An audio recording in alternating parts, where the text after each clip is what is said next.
Hello, and welcome back to Pints with Pals. I'm Mike, your northernmost host, and with me to my left is... Well, that's really it. So I'm just going to go next, though. I know. Jeremy, I'm from Michigan as well, but I live down in Tennessee's in the Appalachian Mountains.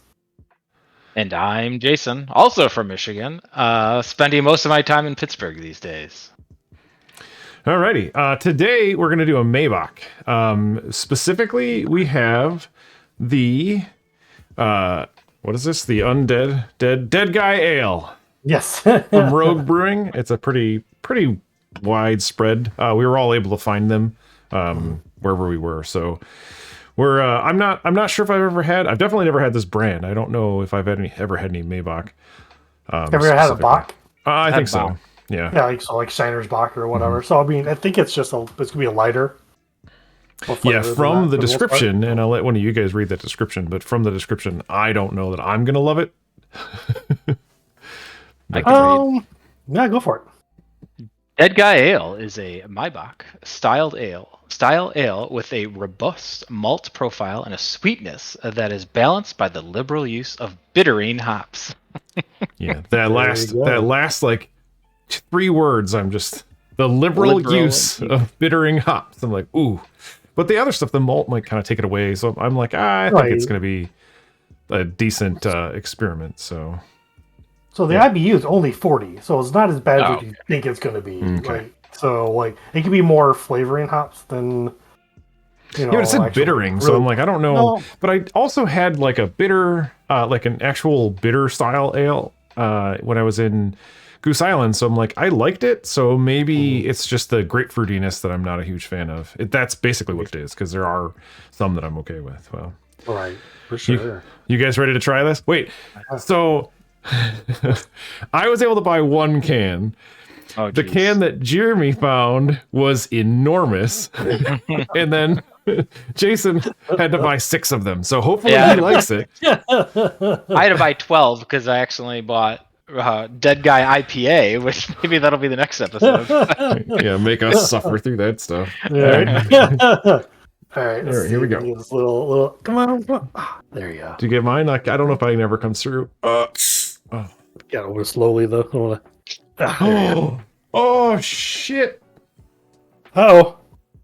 I thought mine was going to be the one that blew up. I had mine in the Mine wasn't even shooken. Shooken. Oh, this is gonna be Shishurkin. Isn't that like a Chinese star or something like that? Yeah. Look at that. It's very pretty. Not Mine's on the expecting that. floor. Oh my gosh. It smells so good. Very, very malty smelling. Like very. Wow, this actually sweet. filled up. Look at that, filled up my glass. Oh man, so maybe you couldn't use mine then. I still have quite a bit left over. You can actually see my little decal on there. Yeah. So even on the back of my can, which I don't think Mike and Jason has them. Mine says like it should have toffee forward, malt forward with like only a slight bitterness, not much nutty notes nor roast. Whatever, I guess because of whatever hops it may have used, it may impart like a roasty kind of flavor. Well, mine even says like give you like suggestions what it pairs with. It says grilled asparagus. Okay, I get that. Barbecue ribs, sure, why not? And pecan pie. Thought that was a interesting one. So now I need to taste it just to find out. How's your carpet over there? Well, I thankfully have a mat that my desk sits on, or my chair sits on, so it all just landed on that, except for like the stuff that's on my keyboard and mouse and stuff. Other than that, it's fine. I have not yet tried it. Well, for as much head as came out of that thing, it didn't end in. Ooh, it doesn't smell good. I mean, it doesn't smell bad. It doesn't smell good. This episode is off the rails. Thought it smelled delicious. I think it even tastes pretty good too. Definitely malt. Definitely malt forward. I can taste the malt in it a lot. I really like it. Really, really good. Yep. Yeah, I wish I'd have bought that 12-pack or whatever, Jason. You're welcome to have some of mine. I now have 12 of these to drink. So I don't get like a whole lot of toffee, like they were saying. Maybe I feel like I. Oh wait, maybe you gotta shake it up and dump it out. Bottom. Yeah, there could be yeast in that. I can't tell. Like, should put a flashlight. So what I read from the brief Googling I did was molasses, and I'm definitely picking that up. Right. But maybe that maybe just what someone wrote on Untapped or something. I don't know if that's anything true. Yeah. The funny thing is I found on there's like correctedbeer.com has a very short they have very short descriptions of beer. They're not all on there. Like you can't. I tried to find Hefeweizen and other stuff, and they don't have like that specific because it's just going to be like the beer. So they categorize this as it's like the German style Maibock. Just category is box, and they give it like a pale, closer to pale color. The IBUs are like low middle, so it's like 20 to 30 IBUs between these, and then the alcohol is kind of mid high, where it's like 6 to 8% ABV. What was this one? I don't remember seeing it. 7.8. Yeah, 6.8. 6.8. Yep. I do get like a little bit of spiciness from it though. Yeah. Not like a really hot, but it's like kind of just lingers after. I feel like I'm gonna start sneezing here. Oh, that's not Yeah, good. it said it was supposed to have. Whoops, sorry. It said this one actually gives food pairings too, and it said ham, Swiss, like a Swiss cheese, and white chocolate cheesecake. And I'm like, that's a very specific dessert. Yeah. Like, so it was funny that you had like the pairings in it. I thought that was kind of cool. So like, obviously there's going to be differences between like brands of beer and stuff like that. Yeah. But I thought that was kind of cool. And it says, this one says to serve them in a goblet of like between 45 and 50 degrees. That's not a goblet. That's not a goblet. This is as close as I could come to a goblet. Yeah, It's also not 40.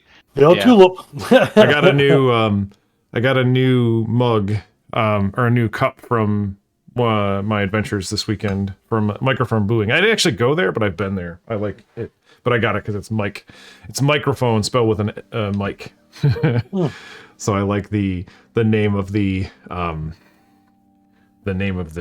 company, and I actually like their stuff too. But I like the name better than I like their stuff. Yeah. Yeah. It's a kind of a cool little. I didn't have any bigger goblet mugs. Not goblet. What are these? Tulip. I didn't have any big tulips because this one will fit like 16 ounces or 12 ounces. So I will say I don't think I've ever had I'm gonna say it wrong. Maibock. Maibock. Yeah, I know I've had a Doppelbock though. Yeah. So Jeremy, do you know the difference between all the? So there's Helles, Helles box, Maibock box, Doppelbock. No, we'll get there eventually. Good question. Oh yeah, for sure. Sure. So Doppelbock is German style beer. That doesn't help out much. I wonder if it's like it's darker and multi sweetness is the dominant note to it. It's like almost like a reddish kind of hue to it. So I wonder. Yeah, because the CRM goes from like medium brown to like reddish brown. Alcohol level still the same. No, the IBU is a lot less in a Doppelbock than it is in the Maibock. That's interesting. That's very interesting. I was going to wonder if it was like a double and like the. It's Doppel. So it's no, I know. Yeah, but I mean, like they have like the Belgian, like the double, triple, and those kind of things. I was wondering if that was the differences, kind of like the same brewing process kind of goes into each, because like each one gives it a little bit more flavor. But you said that the Doppel was lower ABV, which isn't how I don't think the other ones go. Yeah. No, this is lower ones. IBU. The ABV is about the same, but the IBU is lower. Yeah. Which makes sense a little bit, because you kind of lose the more sugars you add. I think the more you lose your like bitterness, because it just kind of sweetens it up. So. It also depends on the hop variety you use though too. So you can probably use certain kind of hops that definitely, because there are some hop varieties that only impart like maybe 2 IBUs. And that's it. And there's some hop varieties that dump in like 17 to 20 some odd points. So just really depends what you're for. The rest of that would just go into the sugar content. Like what is I guess a flavor is going to add it. I just always think of IBUs when I think of hops. So like, are you saying that if you add hops, you're not adding, if they have no IBUs, do they not have flavor then? No, they don't. They'll still have flavor. They just won't add a whole lot of bitterness to it. So you may use that as your, say, for like from a homebrew perspective, like the last 15 minutes, last 5 minutes, or whatever, just to impart more like aroma notes instead of bittering. Yeah, I guess it would be like a tea, right? Like the longer you steep a tea, the more bitter the Mhm. tea ends up being. Mhm. Yeah, makes sense. That's cool. Do you guys notice anything else about this? Are you noticing any like change in the way it tastes after you No, not spill it on really. I your mean, floor? I had like a little bit left over in my can. And I did swirl around. It did change the color, so it made it a little more pale. Um, the smell's still the same.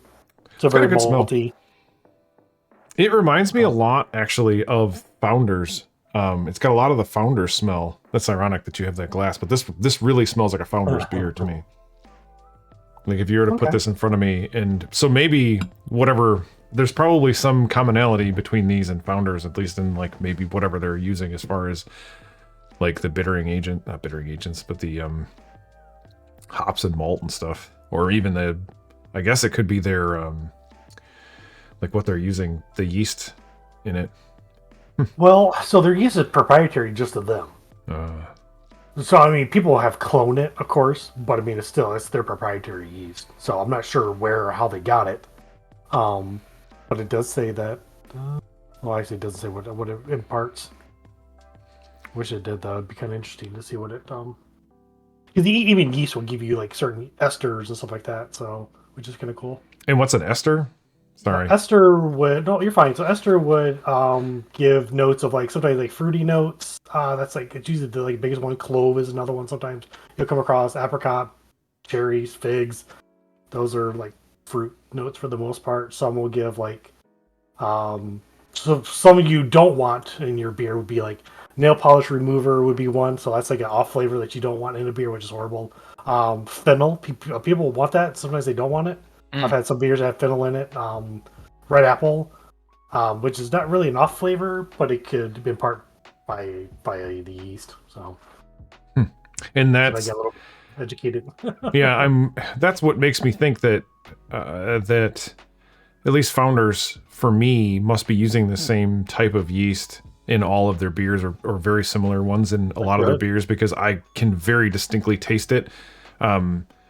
Or I feel like I can. This one if you'd have blindfolded me, I would have sworn up and down that this was a Founders beer, I think. And that's a very familiar smell that I'm getting from it. I think it's more a smell. So, which Founder's beer do you think is really close to them? Any of them? Like this is Scottish just like ale, maybe? no. I think that when they just do any kind of like blonde or like any of their like non-barrel aged ones. It's a pleasant taste. Like I'm actually enjoying this more than I was expecting to, based on that description earlier. But yeah, I think that it's definitely got a familiarity to me. Okay. Yeah. Very bitter on the not very bitter, but bitter on the back end. It's sweet at the beginning, and then definitely bitter. Well, it could be the hops they use though too, Yeah. right? You balance that out. I have a hard time figuring that out myself. Like I understand the process, but most beers I want to have like a multi forward, and then maybe a little more bitter towards the end. Like I just have a hard time with it. But it could be the hops I'll use though too. I'm still trying to figure out what hops I like, what hops I don't like. So I think for me, I need to make more smash beers, which we can talk about those later. But basically, it's just an acronym for single malt, single hop. That's it. That's all you use. But I think that'd be the best way to figure out what hops I do like or what I don't like in beer. So your I don't know how to like this. The crowd favorite, I guess, is we have two of them. You have the maple brown ale, and then you have your blueberry honey ale. Of those, have you tried to, because you've made them multiple times, have you tried to do anything different, or are you trying to do exactly the same thing because it was good? So the only thing I've done different with the blueberry one is I add brewing salts to it, because I use distilled water, which has no minerals at all in it. So I wanted to give it a little bit more of a body, and I think the second batch that I made was definitely had more of a body to it. What do you mean by body? Like so you could feel like on your tongue, where I felt like where like first when you drank it, it just kind of just washed away, like it didn't impart any other flavors in your mouth. They're just gone. Or I Gotcha. feel like the other batch kind of did. Like, you're like, ooh, I like this. It's still kind of lingering around. The maple brown ale, for that one, I actually increased the amount of maple syrup because I wanted to see if I could get, not necessarily more alcohol because that's what I get, but I wanted to impart more of that maple flavor, which didn't do anything, honestly. It still tastes the same as the old one. So, Which is so weird.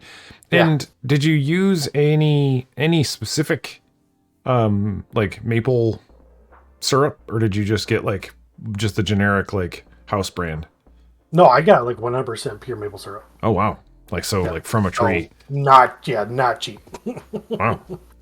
Yeah, it's kind of Yeah, that expensive would beer. be so when I was doing my I just brewed the cider. I think that I was going to start like playing around with like how to back sweeten, because like otherwise it eats all of the sugar and then it's like super dry. So I was like looking at doing that and like trying to like not necessarily artificially, but like bump up the ABV a little bit by, I guess, artificially with like sugar.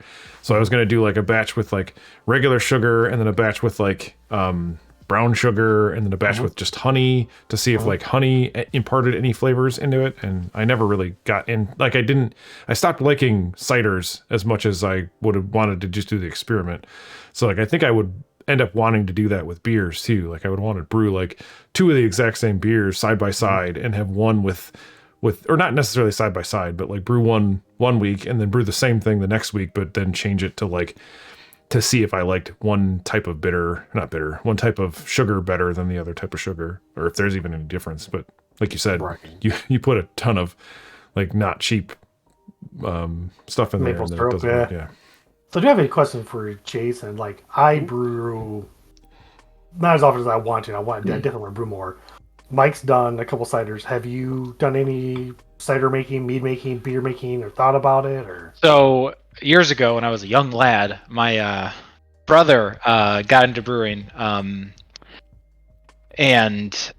I was very interested in it. I remember he did a couple of kits, from home brewing on Telegraph in Okay. Michigan, and I think they were actually like one of the first or one of the biggest. I don't really know, but they were part of the home brewing scene, at least in Michigan. And we got this kit and everything. It was very cool. I remember the cat was very obsessed with tasting the he took the you put the mash or whatever in the bag or whatever, or the hops, I don't know what it is, and he set it down. The cat went right for it. I don't know why.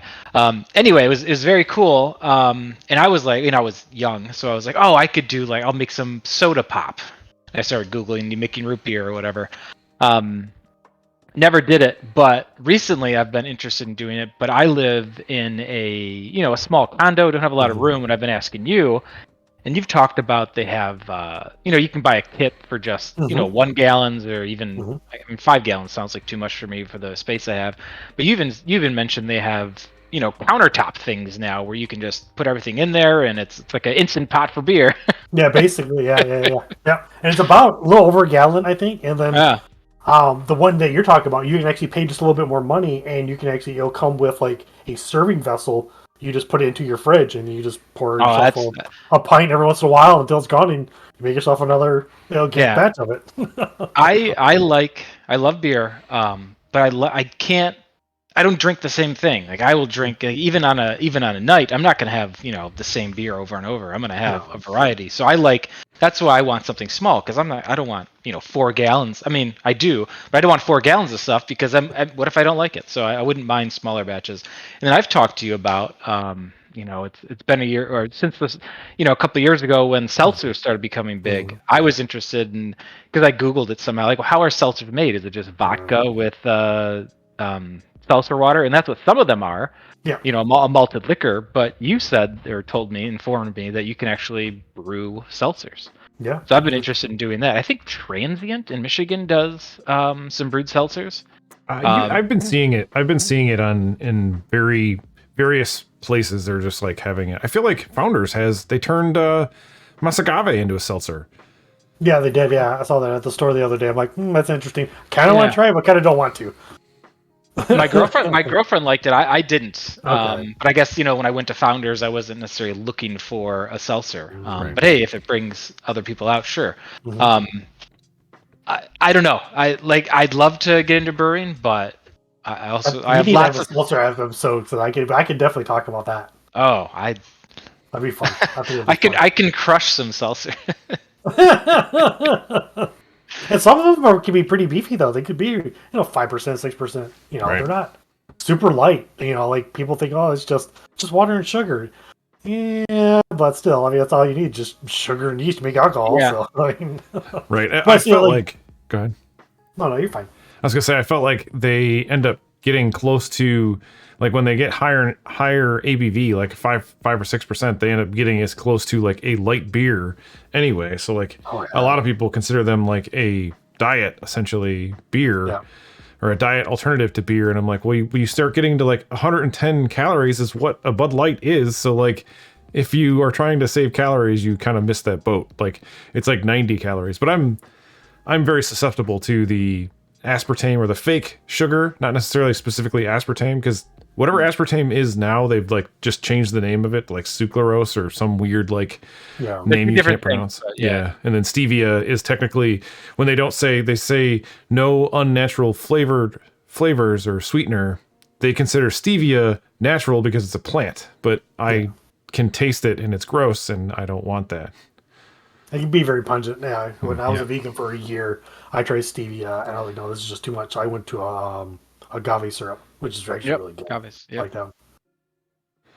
Yeah, and then that's Really good stuff. those are the things like you can use to quote unquote back sweeten some stuff too. Like so if you wanted to like sweeten up a beer or a whatever, you would have to use those because they don't break down the yeast. Yeah, the yeast does not eat them.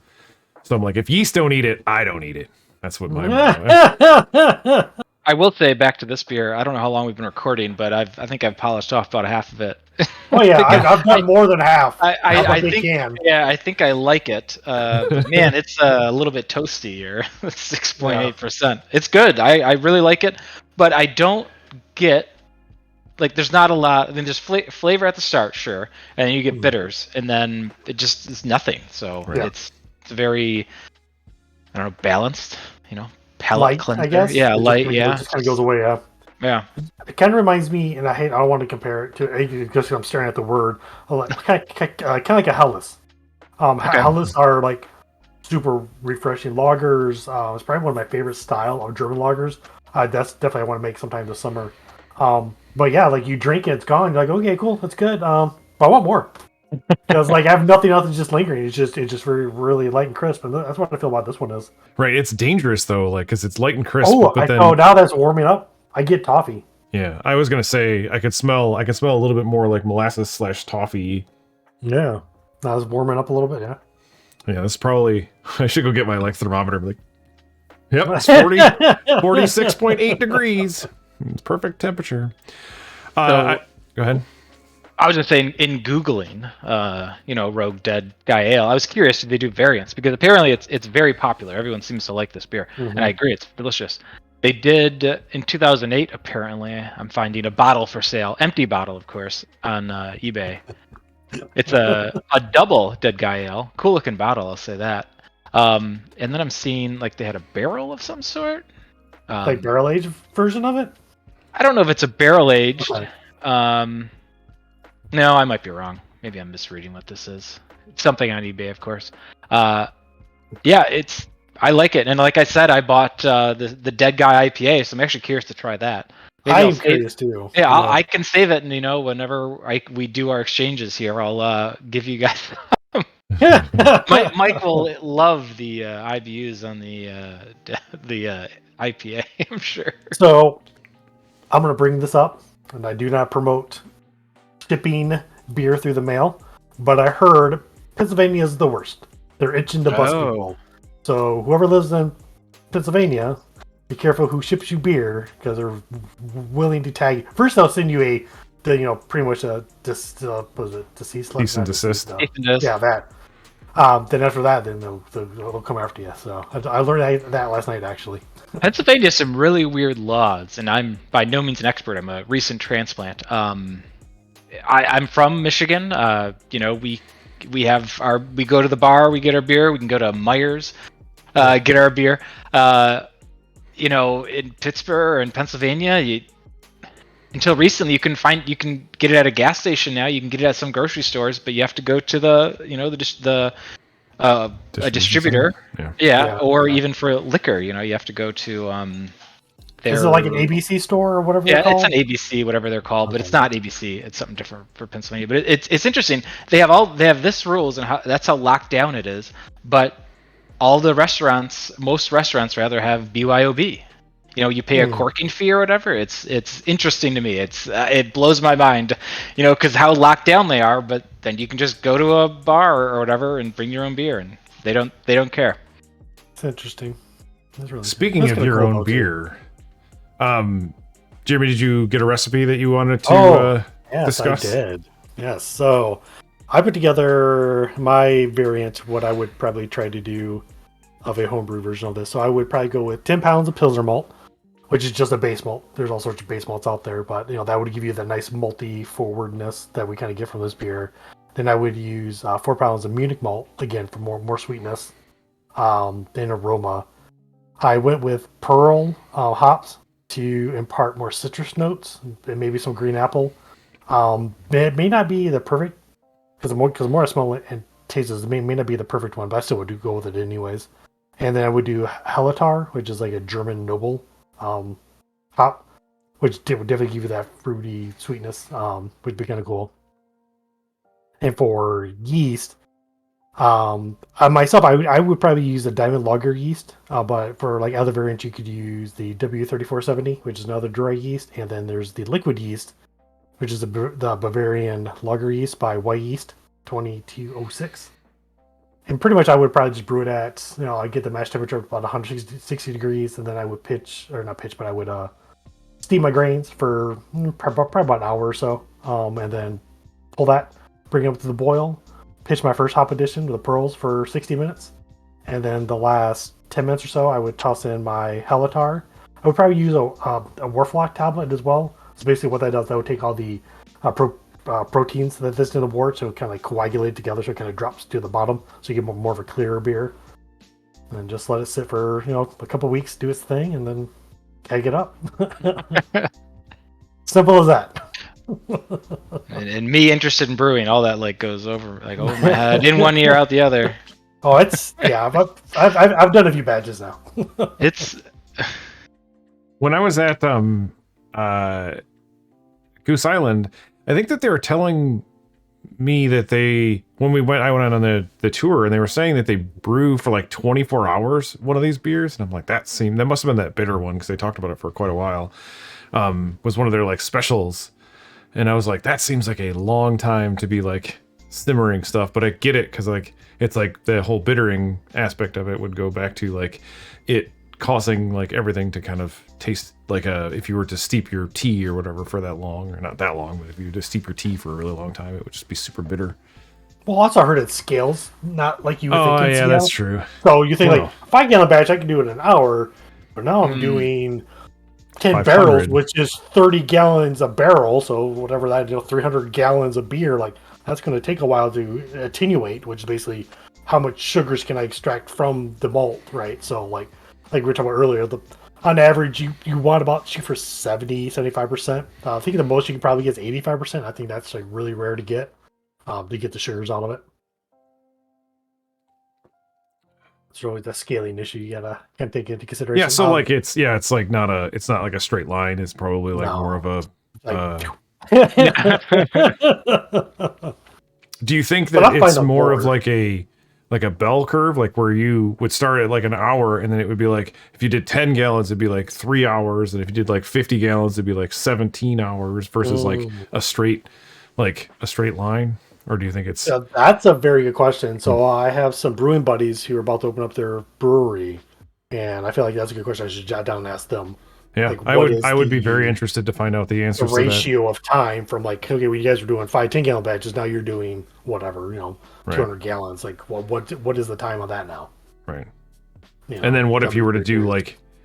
like 1,000 gallons or something, like Yeah. like some of the bigger breweries are doing? Mhm.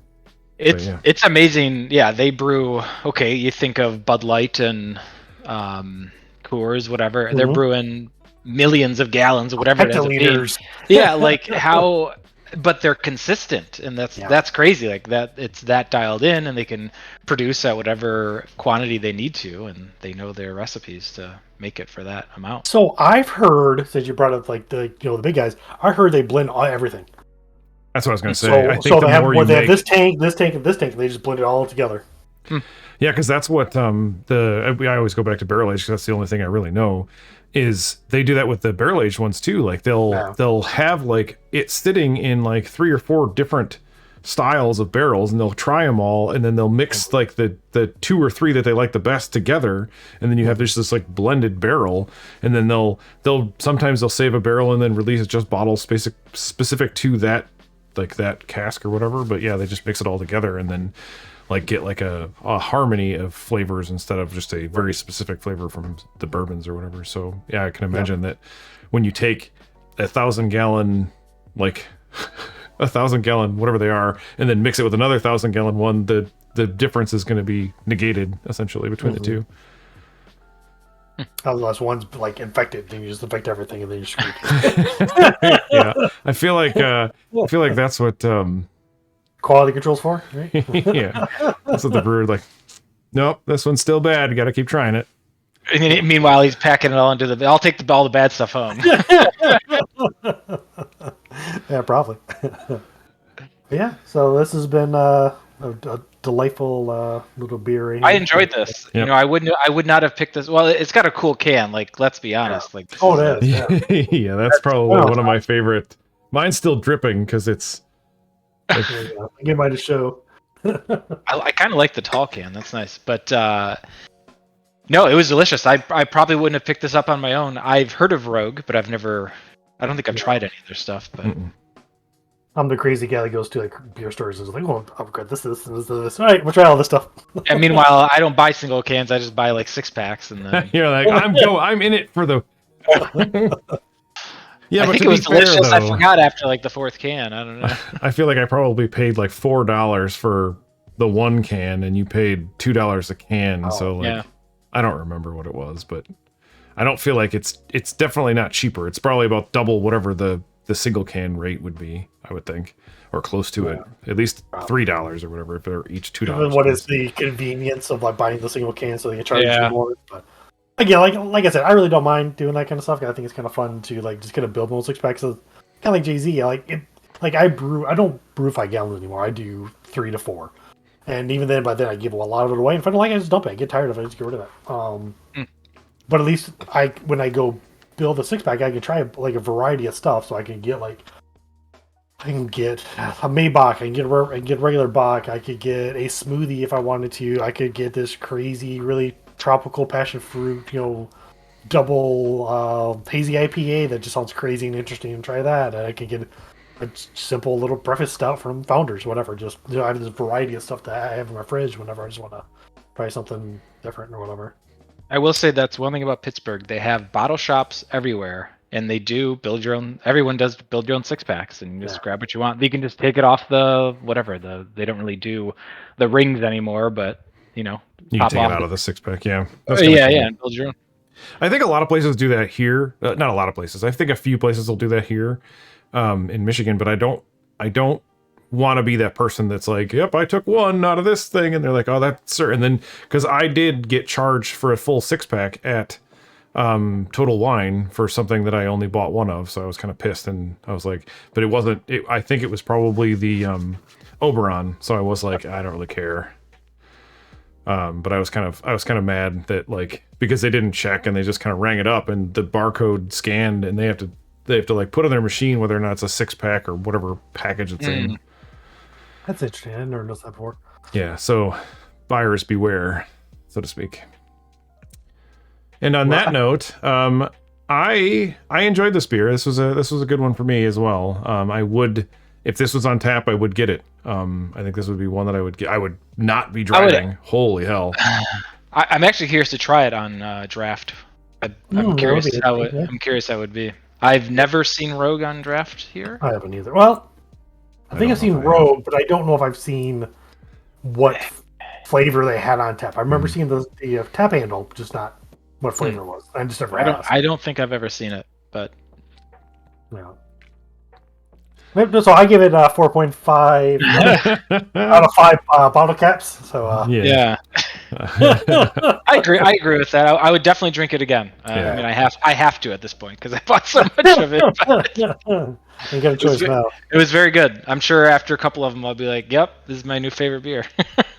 Until the morning, like, hey, they're Until you just try the again. IPA. I'm interested to see what you think of the IPA one too. But I like how IPA. you said IPA. You said IPA. IPA, the IPA. IPA one.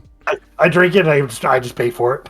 Well, I will hold on to them. Okay, 'Cause cool. I have this 6-pack to drink, so Sounds next like a time we're all plan. in town, I will. We'll have to build. We'll have to meet up and exchange everything. Yeah, for sure. Yeah, I'll bring some hopefully stuff from I'll bother Pittsburgh. stuff. Jeremy, you can bring some stuff from Tennessee, Mhm. and Mike, you got Michigan there. So, well, Mike goes all over. You were talking about going down to Prairie, right? In Yeah, Oklahoma. that's a trip. Yeah, I don't know if I you can guess they fly. do If you're some- flying there, I'm not sure you can fly back with much, Right. but Yeah, I don't know if I want to drive. the haul. Well, on that note, I hope everyone has a great morning, afternoon, evening. Have a pint with your pals. Drink Yeah. responsibly and all that jazz. Bye, everyone. Bye.